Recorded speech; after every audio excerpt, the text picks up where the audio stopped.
Hey guys, welcome back to Deku Tarot and welcome to your September 2020 reading, my lovely Tauruses. So we're doing this outside and it's so great to be back from hiatus. I don't know if we're going to do the whole video outside because the bugs are extremely loud and because it is actually a holiday when I'm shooting this. I'm a little afraid my neighbors are going to be loud too. Let's get right into this though. We're using the Rider-Waite deck, guys. And we're going to talk a little bit about the astrology as we go through this, but let's just get right into your reading here, Taurus. Things have felt really frustrating, haven't they? I mean, I think for everybody in 2020, it's been a lot of unnecessary or what feels like unnecessary pauses, disruptions, things falling apart. I know a lot of Tauruses who had...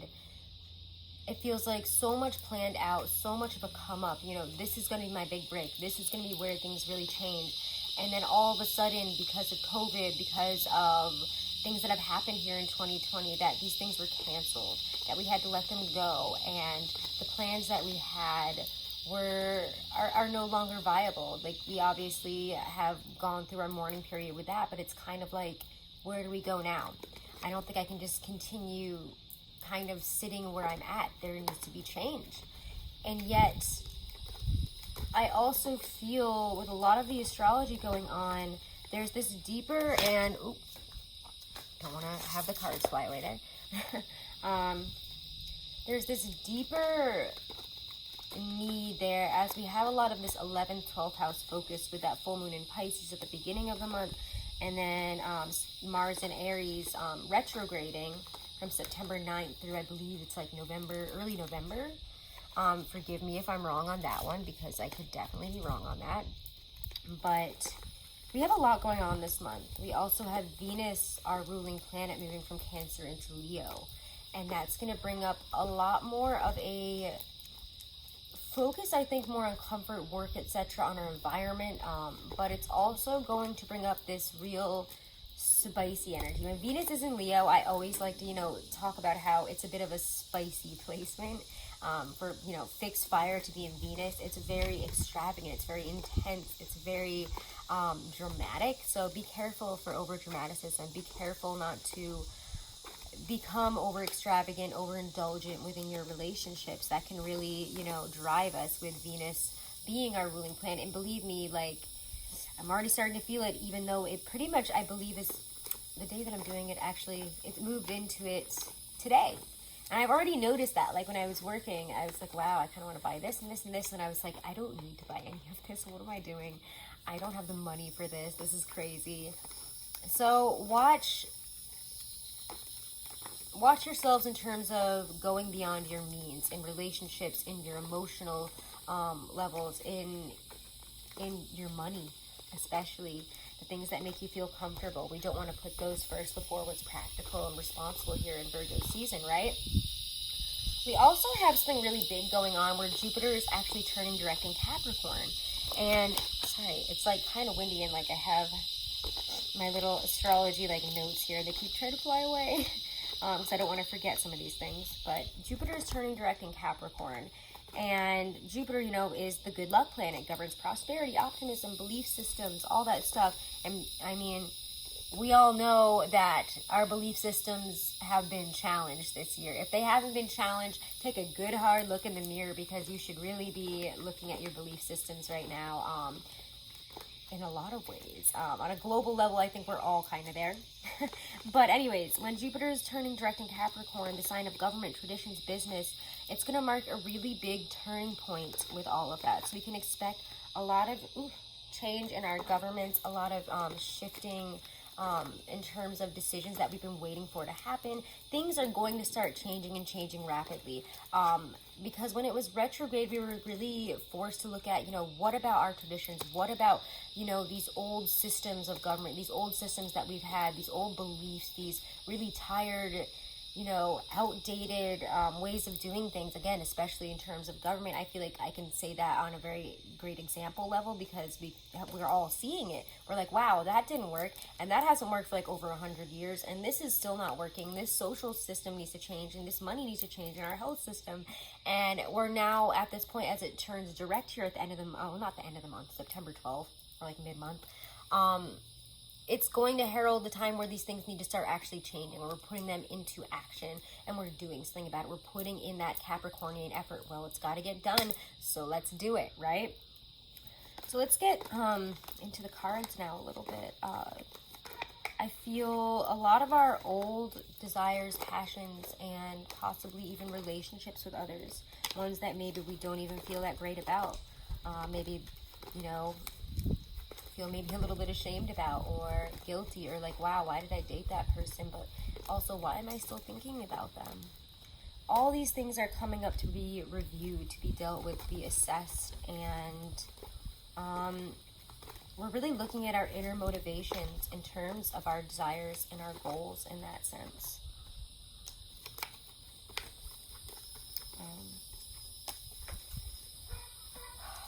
We don't want to let go of too much, I'm feeling, as we start this month, and yet we're also looking to expand and to really look at what else is out there, what other options we have. Because when the Seven of Cups shows up, and that was your first card out, we're at this moment where we really don't know which direction is best. There might be a lot of opportunities, a lot of offers, and we really don't know what each of these cups is going to actually bring us. What's the prize? You know, what does this actually mean if I choose it? What is, you know, this, what do I always call this? From SpongeBob when he's indoors. Napkin? Used napkin. There's used napkin. And we're all looking for used napkin, but we might be getting this cup with a snake in it because it sounds really good when it's speaking to us, or when you read about this job or something like that. It just feels like, and I feel this for a lot of the signs and a lot of the readings that I've been doing so far. There's a lot of, where do I go from here? And have I built my life up to be what I want it to be? Is this really who I want to be for the rest of my life? Is this where I want to live? And why? Why have I, you know, chosen to live, for example, like in New York City, being a stockbroker, when that's not really what makes me happy? And I dream of living in, you know, Norway and being an artist or being a designer or something like that. These are the moments where we're like, is it really worth living my life for the rest of my life, doing something that I'm not happy, being someone I'm not happy being, living somewhere where I am not satisfied? These are the moments that make us, you know, look at, well, what else is out there?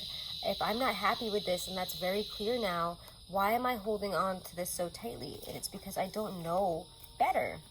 I don't know what else to go for, so I have to hold on to what I've got right now. And I'm a little bit afraid to let these things go. So as we explore new options, as we explore what else is out there, we're still a bit nervous to let things go. And I have to say, if you're holding on too tightly to something, I just get the sense, yep, exactly that. Don't get too attached. Don't get too attached to a money situation, to something that feels comfortable, a home situation, a living situation. Something that you're feeling grounded and solid with is about to change. And it's about time that it has. So don't be stubborn, because the information that comes in this month, the shifts that come, and where you are prompted to say things, do things, and act like that instead of thinking about it for so long and considering all these things, these are the moments of change, and it's good change. Wheel of Fortune is here to say that your fortunes are changing for the better, and you might have to uproot yourself where you're at. You might have to consider throwing the baby out with the bathwater in some ways, within a work situation, a living situation, something that you have grown extremely accustomed and feeling very safe in. And that's okay, because we have wanted this change and we have felt it coming on a very, I'm getting chills, and it's very hot out here, but like, can you see my arm? See that chicken skin?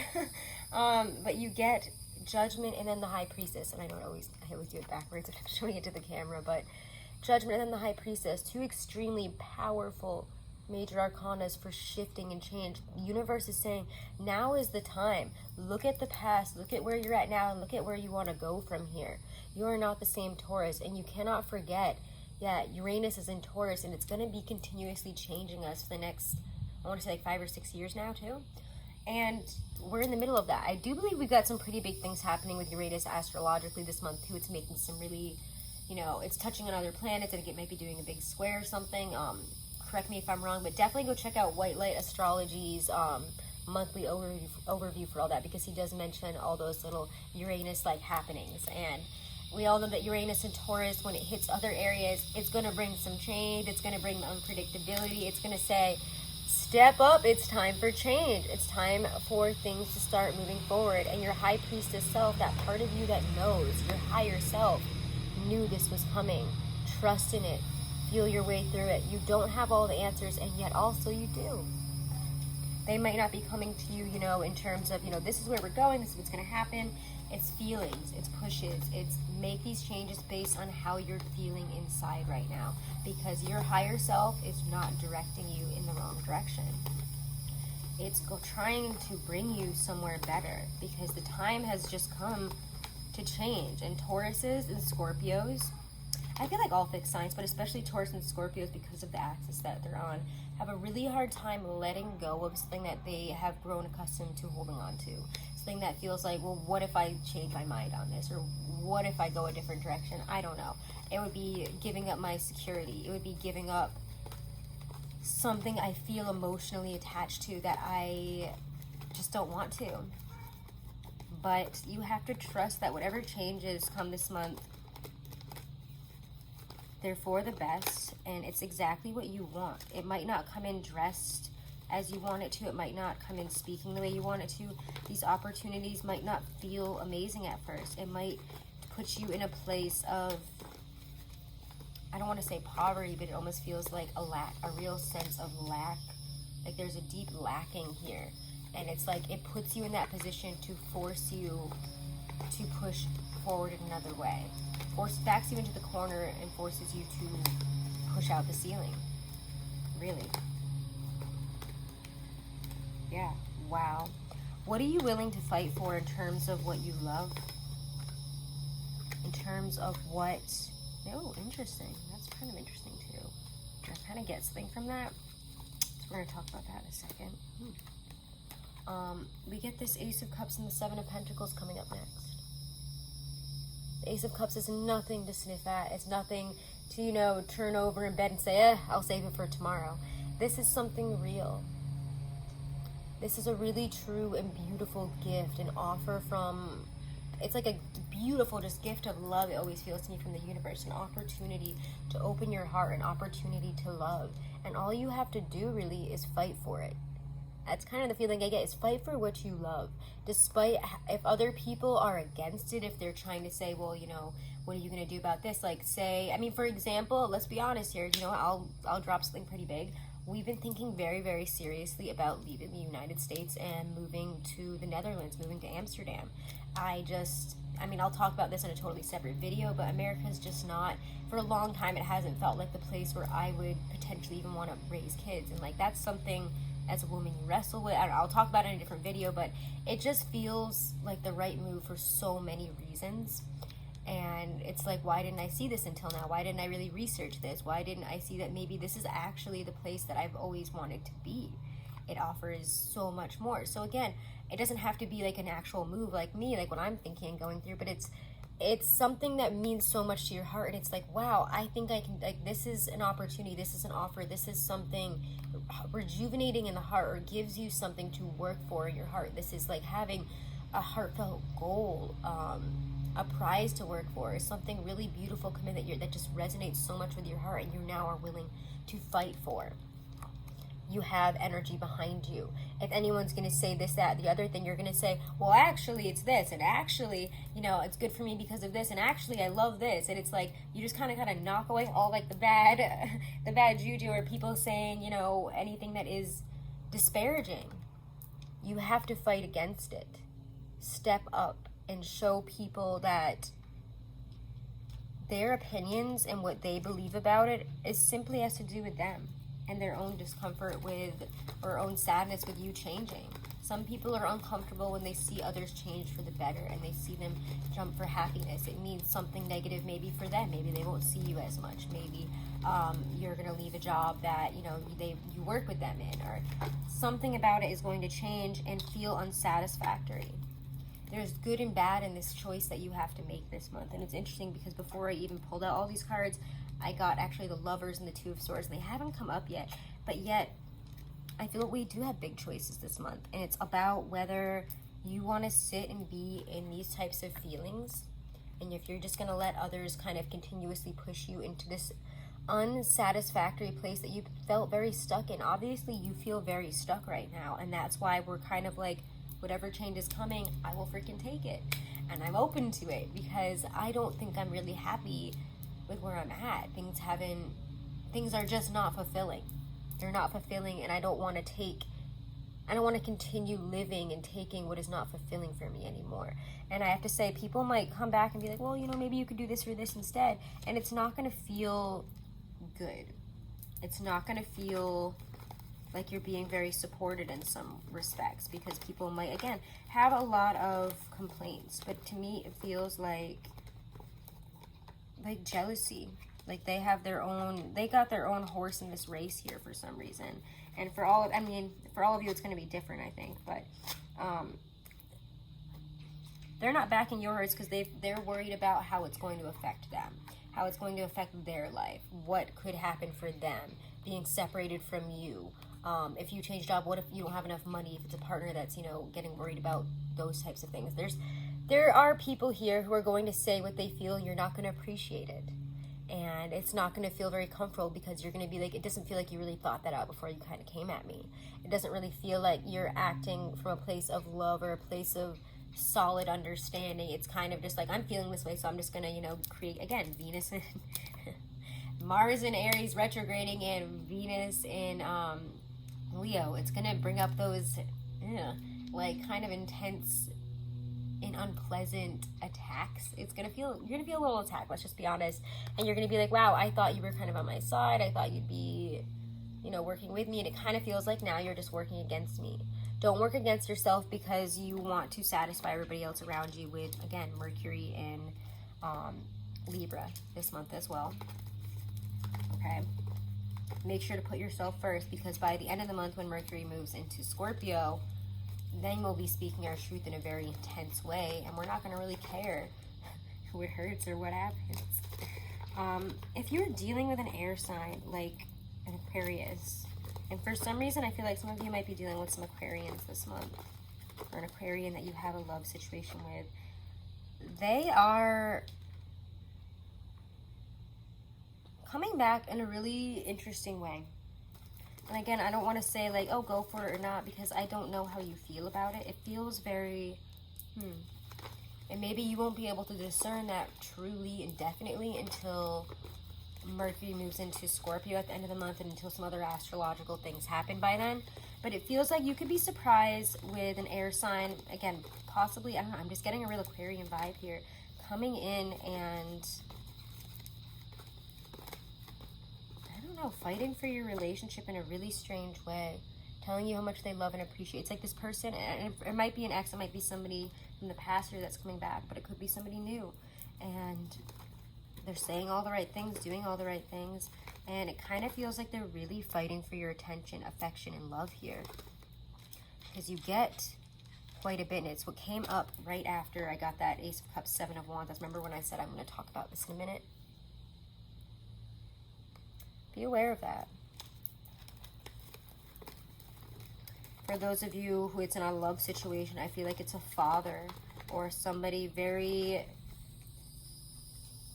I don't want to say dominating, but somebody that feels like they're more of in a more mentor position. Like you look up to them, you listen to them for some reason, but this person might be coming back to you to tell you, I don't want to say like you're right, but I kind of get this weird feeling of like, you're getting something from this relationship that you haven't gotten from this before, like where there was fighting and always telling you what's what. It's finally like approaching and listening and fighting to heal this situation, to tell you that you are actually right. And I don't know what it is. And I mean, for a Taurus, it's like, wait, someone's going to come home and tell me that I'm right and that I was right about something. Yeah, it's an amazing feeling, right? Like, because for us, it's like, I'm never wrong. I'm a Taurus. But it's going to feel good because this person is going to come back and kind of give you the, you were right, or I've missed you, and now I want to fight for this, or I want to fight for something better with you, and I want to prove to you, you know, I want to do what I can to make this right and to tell you, you know, I was wrong. And what can I do now moving forward? It's kind of like the situation flips itself. Suddenly they're coming to you for advice or guidance rather than the other way around. Or again, someone that you didn't think you were going to hear from again, like, oh my God, they must hate me, etc., comes back and says some things that you really weren't expecting. Yeah. There's a lot of compromising energy here. And then you get justice. Seeing things for truly what they are. Also, you know, you're going to have somebody that owns up to themselves, that puts them, you know, takes responsibility for their actions. And I'm not going to tell you guys not to do that yourselves too, because you always should. If you're like Tauruses, you always need to be reminded, you know, you're not always right. And you do need to take responsibility for your actions. I love you guys, but we are stubborn as hell in that way sometimes. I've been rewatching Pen 15 because they're coming out with a new season. And I was always like, why do I, you know, resonate so much with Maya on the show, who's, you know, the main character in it. And I realized she's also a Taurus. And I was like, preteen Tauruses, I feel that stubborn energy. And I was like, oh my God, that's why this feels so much like me when I was a kid. But yeah, we can be stubborn, stupidly stubborn, like annoyingly, to the detriment of our relationships and friends sometimes. And we don't want that. Choose to right wrongs, choose to be diplomatic, choose to take the high road. Otherwise, you're going to find yourself out in the cold. Right the wrongs, bring things together, or cut that person out that really needs to be cut out by this point here, okay? For some of you, it could also be that. Again, you have to know when to separate yourself and when to listen. You have to know when people are giving you sound advice or when it's coming from a more emotional and self-driven place. Let's get one more here, and then I think we're going to be done. And I'm not actually going to pull an oracle, mostly because I forgot my oracle deck inside, but also because I don't really feel like we need one this month. And if you really feel like we need one, put it in the comments, and I'll put something on Instagram or something, all right? Yeah, things are not going to be traditional, like the traditional self and the traditional life that you have built up and that you thought you were going to have, it's changing. Do not be afraid to do things in a less traditional, more, what is the word I'm looking for? I feel like I can't find the word for this right now.